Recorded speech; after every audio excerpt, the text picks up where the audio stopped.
Good evening, everybody. I'm Lou Dobbs. I hope you had a good time with the presidential debate last night. The debate is officially now the most watched in history. 84 million people tuning in to watch Donald Trump and Hillary Clinton, a record in the 60-year history of televised presidential debates. Now, we're going to be qualifying that in just a moment. It's not often that you can call a record a disappointment, but that's what happened last night. 100 million people were expected to tune in. It was actually 84 million. Those are the nearest but not yet quite final Nielsen numbers. And nearly all of those viewers stayed with the debate the entire hour and a half plus. But that was then, and this is now. We're now in post-debate territory. Both Trump and Clinton today back on the campaign trail. Trump spent the day crisscrossing the state of Florida, the battleground state of Florida. The Republican nominee will be holding a rally this hour in Melbourne, Florida, some 70 miles southeast of Orlando. We'll be bringing it to you live when Donald Trump takes the stage, as we typically do when the candidates are, well, hosting live events for us. As for Hillary Clinton, she campaigned in the swing state of North Carolina, but not before gloating just a little bit about her magnificent performance. One of my favorite baseball players growing up, Ernie Banks, used to get so excited about going to play that he'd say, "Let's play too." So I'm looking forward to the next debate and then the one after that. Anybody who complains about the microphone is not having a good night. Ooh, said the reporters. Ooh, that was an impressive reaction.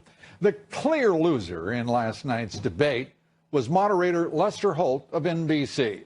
He was decidedly aggressive when he challenged Donald Trump, passive as he didn't challenge Hillary Clinton. The Republican nominee this morning accused Holt of giving her a free pass about her endless scandals. Direction about the emails at all. He didn't ask her about her scandals. He didn't ask her about the Benghazi deal that she destroyed. He didn't ask her about a lot of things that she should have been asked about. I mean, you know, there's no question about it. Why do you think that is? About her foundation. We'll be taking up the issue of media bias and who, in your opinion and the opinion of others, including our guests, actually won that debate, if there were winners. Among my guests, former Reagan White House political director Ed Rollins and Pulitzer Prize-winning columnist for the New York Post, Michael Goodwin. Also with us tonight, Trump supporter Congressman Tom Marino. Our top story tonight is the presidential candidates returning to the campaign trail after the debate. Donald Trump traveling to the region of Miami, Little Havana, to court conservative Latinos. Clinton holding her first post-debate rally in North Carolina. According to the Real Clear Politics average, Clinton and Trump virtually deadlocked in both of those key battleground states. Online voters declaring Trump the debate winner despite mainstream liberal media consensus for Clinton. Here are some of the high and low points of last night's, at times, raucous affair. Secretary Clinton, yes, said okay, good. I want you to be very happy. It's very important to me. I have a feeling that by the end of this evening, I'm going to be blamed for everything that's ever happened. Why not? Why not? Yeah, why not? Typical politician, all talk, no action, sounds good, doesn't work, never going to happen. I think Donald just criticized me for preparing for this debate. And yes, I did. And you know what else I prepared for? I prepared to be president. And I think that's a good thing. I will release my tax returns against my lawyer's wishes when she releases her 33,000 emails that have been deleted. Woo, okay. Okay, the debate may have had a record number of viewers, but in terms of the percentage of the population watching, less than a quarter of the population last night did watch, compared to more than a third for the previous record-setting debate, the Reagan-Carter debate of 1980. Today, there are 116 million homes in the United States with television. Back in 1980, there were only 80 million. Now, I said at times the debate was raucous, but it was also at times, in all honesty, a bit dull. Here to assess the winners, the losers, the lessons, Well, joining me, former Reagan White House political director, Republican strategist, Great America PAC strategist, Ed Rollins, Pulitzer Prize-winning columnist for the New York Post, Michael Goodwin. Both are Fox News contributors. Great to have you here. Michael, who won? Well, look, I think if you're scoring it in terms of debating points, demeanor, preparation, Hillary Clinton probably would score higher for most people who watch. But I think on the other side, Donald Trump had a very low bar, which was to not be a monster who could be dismissed, not to have a fit of any kind, not to do anything that would enable her to say, see, I told you he's unfit to be president. So I think they both achieved much of what they had to, and therefore I think that there will be very little movement in the polls as a result. Do you agree? Totally. Seldom do you move your supporters away from you in the course of a debate. I think he did everything he needed to do to reinforce his base. The dialogue today, which has been really interesting among people that are supporters of his, is here are some opportunities he could have taken. It's not like he messed up himself. It was just, we didn't talk about the emails. We didn't talk about Benghazi. We didn't talk about the foundation. There were so many other things that people thought he could have got on her about. But, at the end of the day, he's still in a very good position to win this thing. I think what she did is she calmed down some of her supporters who were worried a week ago. Getting a bit restive. Getting very restive, and I think she helped a little bit on that front. And looking at that performance last night, Rudy Giuliani saying point blank, Lester Holt, he called him an ignorant interlocutor and fact checker because he blew it in the judgment of Rudy Giuliani, one of the country's most distinguished former federal prosecutors as well as mayor of the city, on the issue of stop and frisk. Right. And it was a stunning moment, and it's stunning that that we watched Lester Holt interrupt 41 times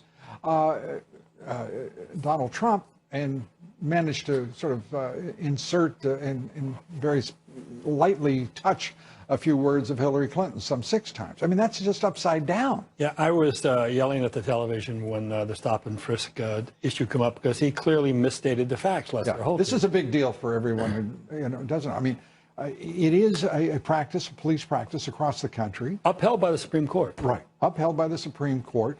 And it's a big deal in New York because of Mayor de Blasio. So if you will continue with that interruption. Well, what happened is... that's only one so far tonight.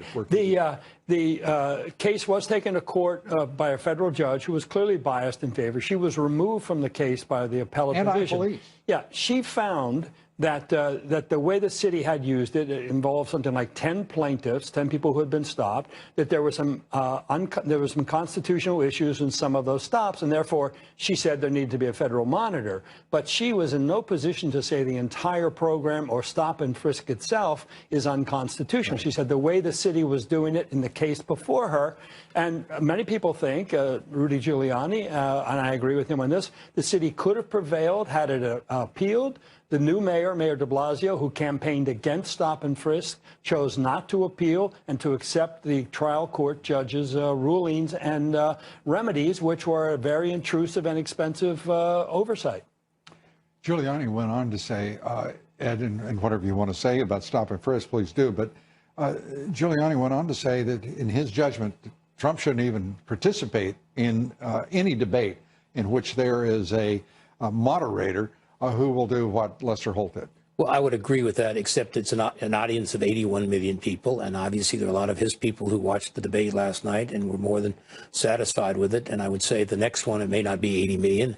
I was always a little concerned when everybody talked about 100 million with no real factual. I said, what happens if it's 90? Is that a disappointment? It's still a gigantic audience. So I would argue he needs to go before the audience, make his case, do much better. The thing on the stop and frisk, the only thing that people forget, and both Ray Kelly, the former commissioner, and Giuliani have said, so many of these bad guys who didn't carry guns because they were worried about getting caught with a gun. So they left the guns at home. Now they're not afraid to have the guns. They have the guns in their cars and what have you. And that's why you have so many shootings. The issue of, frankly, implicit bias that she raised. I mean, she effectively called the whole country a bunch of racists. Right. And no reaction. And I thought it was incumbent upon Lester Holt at that point, and frankly, Donald Trump as well, to challenge that. I mean, my God, what a statement. Well, look, I think if Donald Trump is going to wait for Lester Holt to correct Hillary Clinton, he's going to have a very long wait. And I think that is one of the lessons that Well, he's done Trump, waiting now. Yeah, yeah, I think that's one of the lessons from last night. I completely agree with Ed that he has to go to these debates, to whoever the moderators are. But I think, Lou, there's another issue out there, which is this media bias, I think, has become a very huge issue among a lot of Trump supporters. I've written about it a lot. I get a ton of mail on it from people who are now saying this election is also a referendum on the media. And don't you think it should be? Absolutely. And I think that is really to Trump's advantage. I think, but he has to recognize going into these debates, it's not going to be a fair fight. The last thing that I think where he really misses opportunity, when she said, "Oh, I made a mistake on my emails," well, she not only made a mistake, and what he should have followed up on is you committed felonies, you violated all the State Department rules, your chief of staff had to have immunity before she'd cooperate with this. I think that was the biggest miss of all last night. The emails is still a smoking gun that's out there. And within the context, Donald Trump says he is not going to miss an opportunity next time. He's going to go at her very hard. And we know when he says he's going to go very hard after what he does.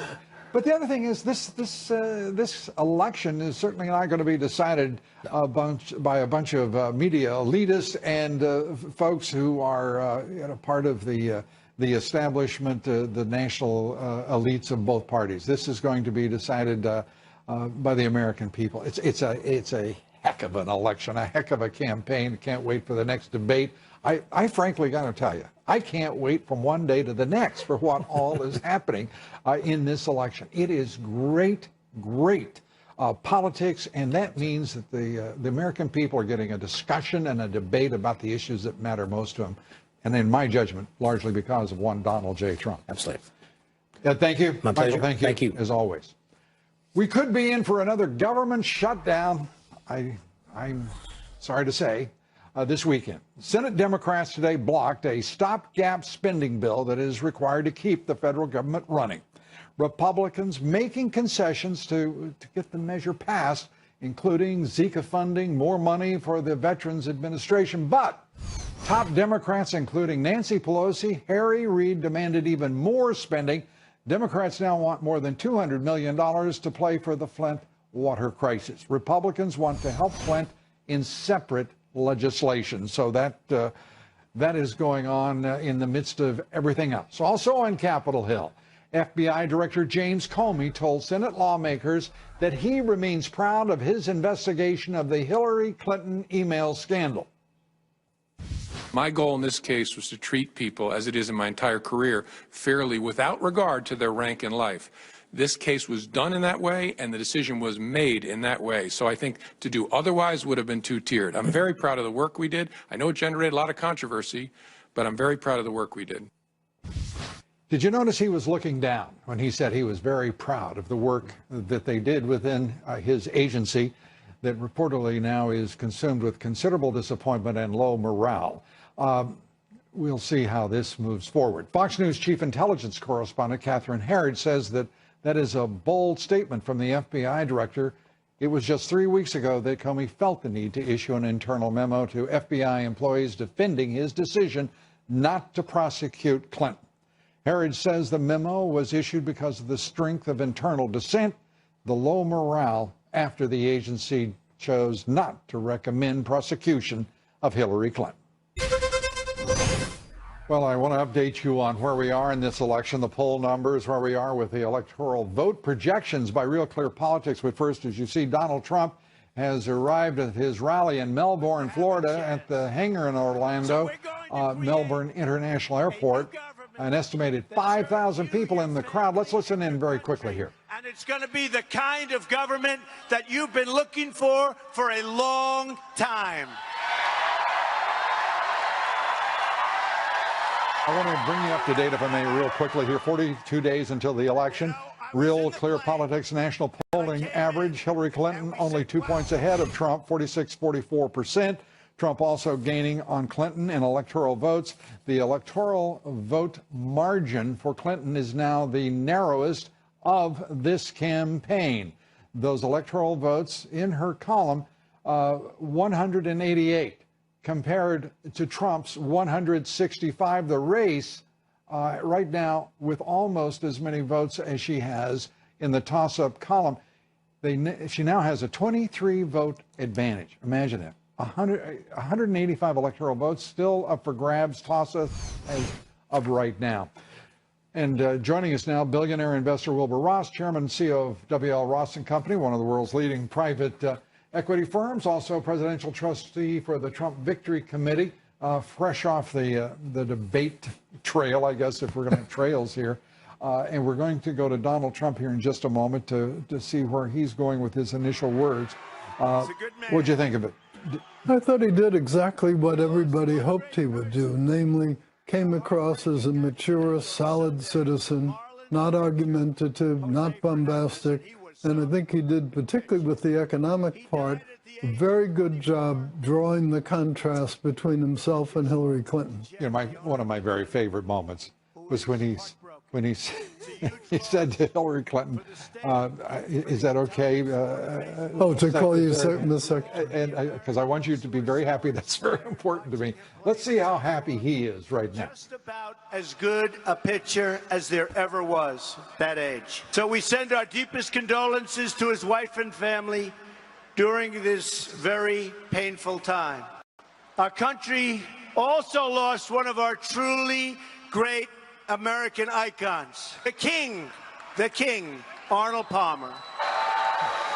I was always very proud to call Arnold my friend. He was a truly great man. His legendary accomplishments on the course are well known.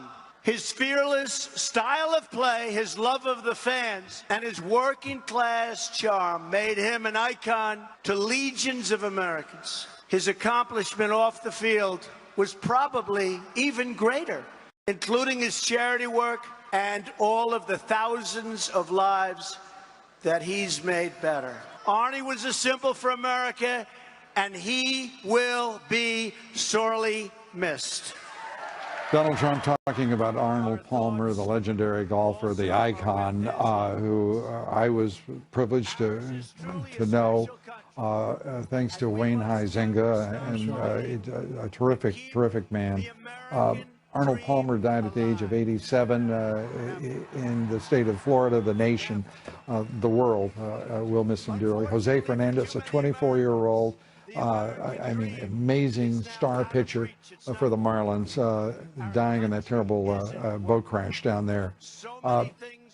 Wilbur, as we listen to Donald Trump connecting with folks in Florida, campaigning hard in Florida, also North Carolina, each of the battleground states, sure. He has turned that around. Do you think he's going to be able to do what he said he would do, put these states in play and win? Well, I think they are in play. That's pretty clear, and I think he's on his road toward winning. Remember, the closer we get to election, the more important momentum becomes. And pretty clearly the momentum is with him. Momentum, and on the issues here, he said he's going to be tougher next time. He's got a very difficult assignment here. He's got to be tough, he's got to be strong, and he's got to be clear and focused, and he's got to remember he's debating a woman, and that is a real disadvantage, I think, for any man. Well, it is, but I think the mission last night wasn't to win and to overwhelm. The mission last night was to convince the American public that he was a safe choice against someone they don't like. And we're going to see the polls start to roll in here. I've said I don't think he's going. I think he's going to continue his trajectory. I don't think he's lost any momentum here. I don't either. I think some of the extremists would have liked a little more red meat, but I don't think that was the mission for yesterday. You know, I think you probably sensed the same thing I did out there at the debate at Hofstra.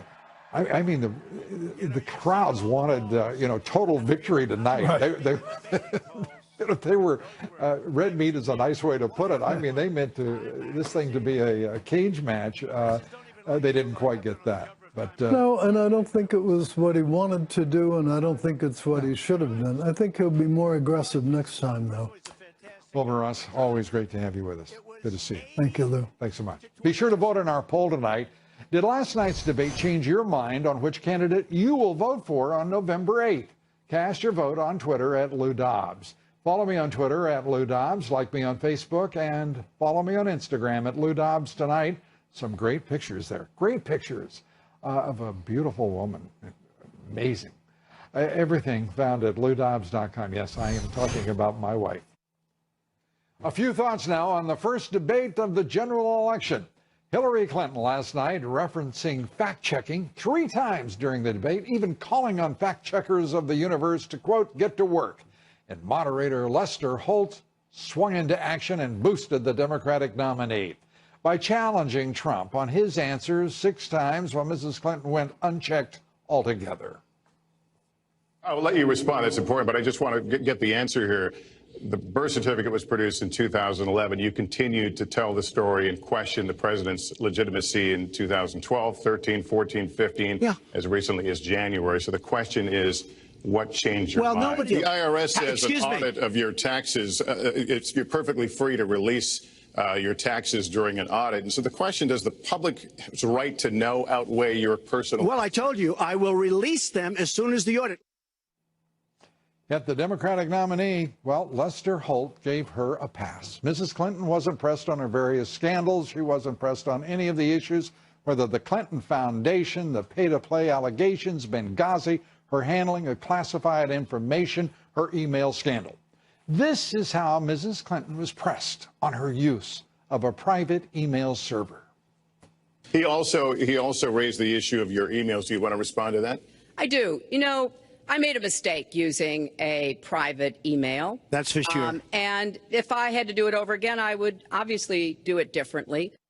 And that was that. That was Holt's big reference to her email scandal, for which the FBI director called her careless over her handling of sensitive and classified material and declared her a liar 6 times. That was Holt's sole challenge of Hillary, not only on the issue, but for the night.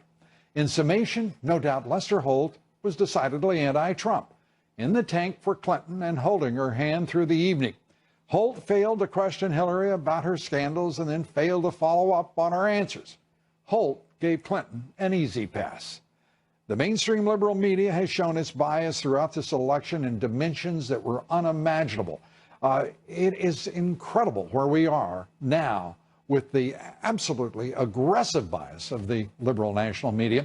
And things, by the way, just to be clear, aren't going to get better or easier for Trump, and he understands that. But the effect of the left-wing bias on the mainstream media is so obvious that more nights like last night will seal the deal for Donald Trump, all to the benefit of our nation. So don't complain too much. The benefits may be profound. The quotation of the evening, this one on Donald Trump and his question of Hillary Clinton about why she hadn't done a lot in her 30 years of being, well, in the public sector. It reminded me of one of Trump, Clinton, and my generation's philosophers, Jimmy Buffett, who said, people who think too much before they act don't act too much. Something for you younger folks to think about, but not too much. We're coming right back. Well, joining me now, Washington Times columnist Kelly Riddell. Kelly, good to have you with us. Host of the Mike Gallagher Show on the Salem Radio Network. None other than Mike Gallagher. Good to have you with us. Good to see you. Kelly, let me start with you. This Lester Holt thing has turned into a bit of a wildfire.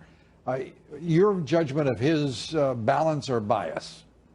Well, I gave him an F rating last night after watching the debate. Let me write that down. So that's a fail.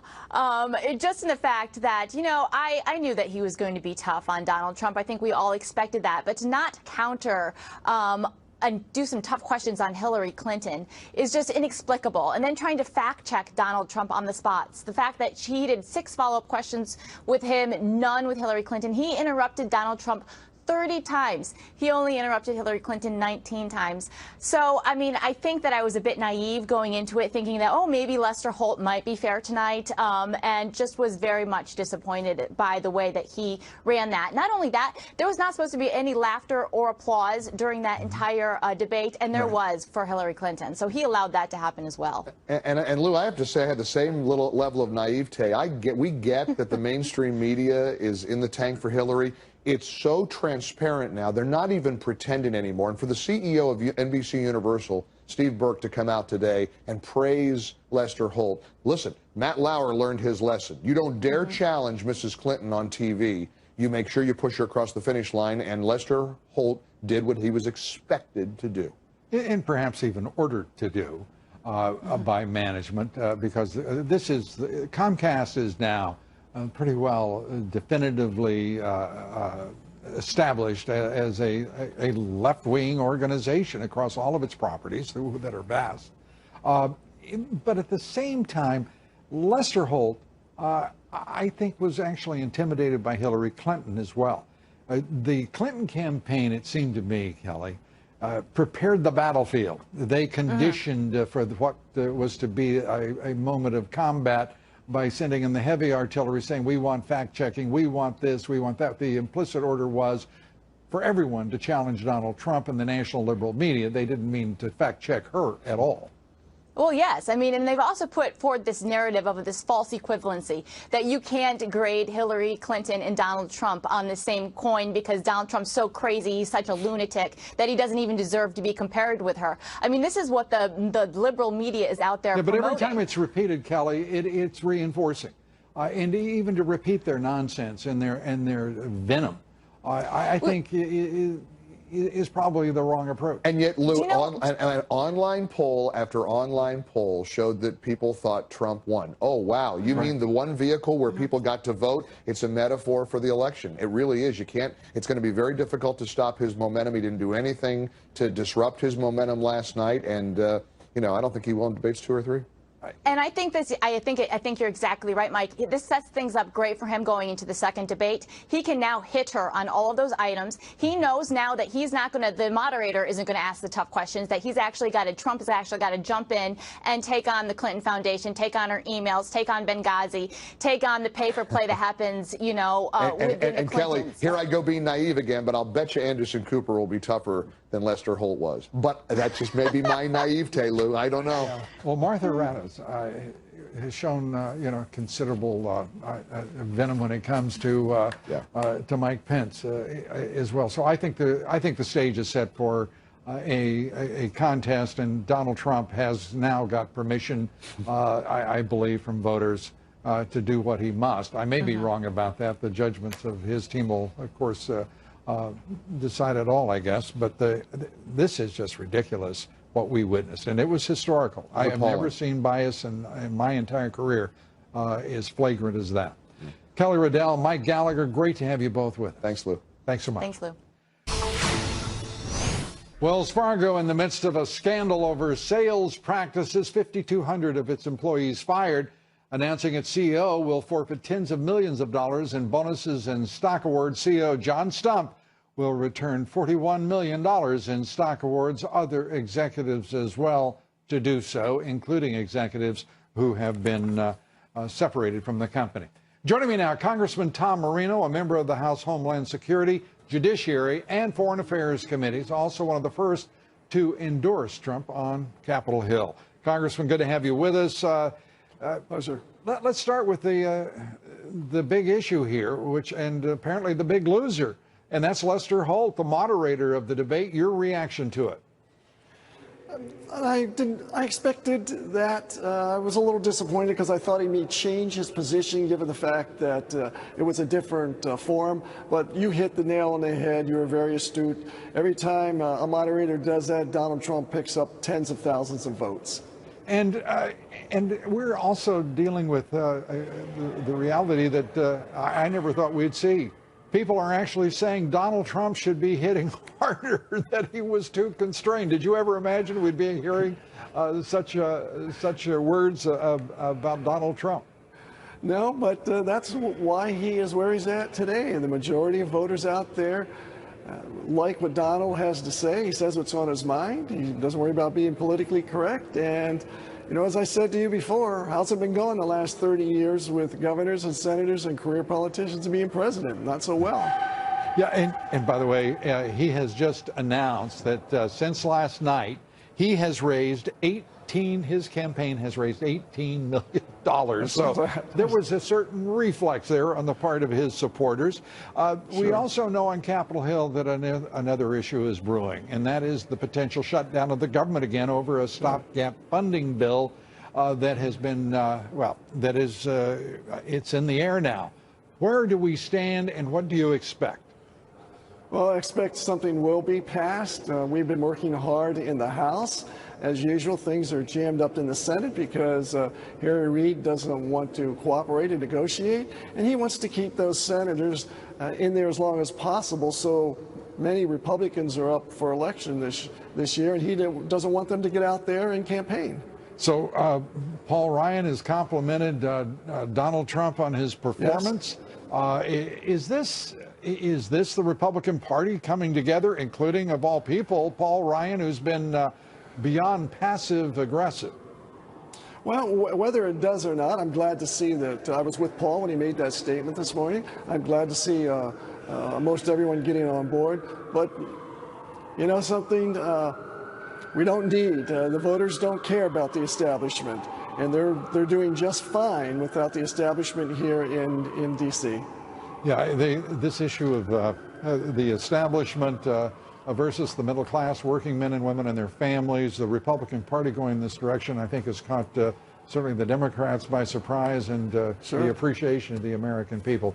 Look at that endorsement. Look at that endorsement by ICE. Very good. Immigration Customs Enforcement endorsing Donald Trump has had the Border Patrol Council before it, law enforcement and a law and order candidate. They go hand in hand and shoulder to shoulder. Congressman Tom Moreno, great to have you with us. I'm sorry for the press time. Always. Thanks so much. That's all right. Take care. Up next, lifelong Democratic politician Andrew Stein. Democratic politician says he's voting for Trump. We're coming right back. I think the country's in trouble. I think that our economic growth is too slow, that our military is being decimated by Obama's cuts and sequestration. I think that our support for Israel has not been strong. And I think that Donald Trump understands all this.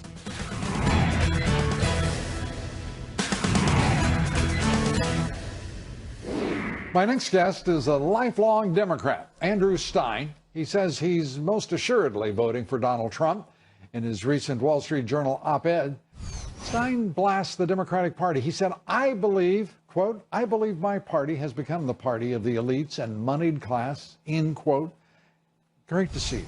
Welcome. Great to see you, Lou. Thank you, pal.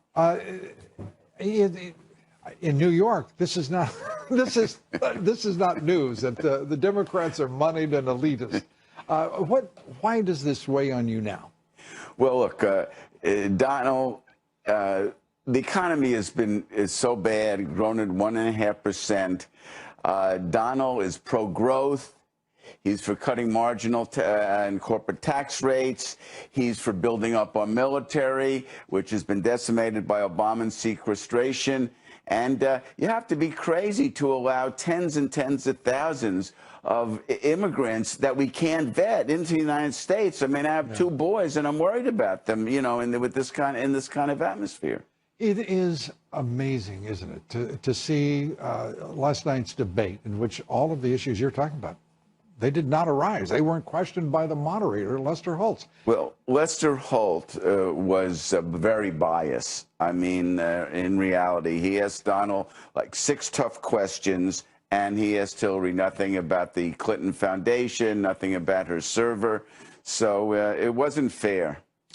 And Ted Cruz and Paul Ryan, complimenting Donald Trump on his debate performance and talking about the party as a united organization. I mean, do you see this happening? Are we seeing this party at this stage with, 49 days to go to election? They seem to be coming together. Well, as JFK said, victory has 1,000 fathers and defeat is an orphan. I think Paul Ryan and Ted Cruz can smell the fact that Donald's going to win this election, and they're unifying around him. And he's going to win because he's presenting an alternative to the last 7.5 years, which have not been good. a change election. I know a lot of people, there are various views about who won the debate last night, but this debate is only one of three. It's not going to be determinate. We know that because historically they never are, no matter how the reaction settles. But we're seeing also this collision of the left-wing media and a Republican nominee who is representing the middle class, working men and women and their families, small business, and suddenly the Republican Party can't be dismissed as a bunch of corporatists. It's quite a different thing, and it looks like Donald Trump is succeeding in creating a referendum on the national liberal media and its overwhelming bias. Well, that's the thing that's so amusing is that the media, the elites, as you go around Manhattan, they just cannot believe that Donald's doing so well. And it drives them crazy. But he's doing so well because he's talking to people, real people, in language they can understand. And he's talking about bringing back jobs. You're talking about the problems in the inner cities. Well, the Democrats have been in power in these major cities for 100 years. And can you tell me how Hillary Clinton could stand there last night and act as though she was the agent of change, not Donald Trump? Well, it was one of the most preposterous performances in that regard I've ever seen. Well, look, Hillary promised when she ran for the Senate in New York that she was going to create 200,000 jobs in upstate New York. When she left office in the Senate, it was a minus 8,000 jobs. Now she's promising 10 million in the country. She doesn't know how to create jobs, and Mr. Trump does. Donald knows how to create jobs. He's done it before, and he will do it as president. And you're supporting him for president? I'm supporting him 100%, Lou. Great to have you with us. Good to Thank see you, sir. Andrew Stein. That's it for us tonight. We thank you for being with us. Tomorrow night, Van Hipp, Randy Evans among our guests. Please join us for that. Like every night, there will be tremendous excitement and great, bright lights of knowledge. Please be with us. Good night from New York.